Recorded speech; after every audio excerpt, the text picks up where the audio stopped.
I think I've always been really curious. And I remember I did this presentation for the OBGYNs and I asked them, why don't you suture up when you do a C-section? Why don't you suture up all of the layers of the abdominal wall and not just some of them? And it took me 5 whys and asking this panel of people and saying like, well, why did you do that? And then they'll say something and I'll say, well, why about that? And then, well, why did you do that? And it took me about 5 or so whys for them to say, you know what, we used to.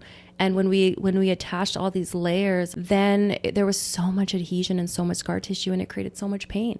And so when you start to understand the why and you're curious about it and you start to just ask a little bit more and listen a little closely, then you start to see a lot of the signs that aren't there. And I always encourage other physios that I know and work with to keep asking and keep being curious, and don't take the courses that everyone else does, but take something that might interest you or maybe your own personal experience.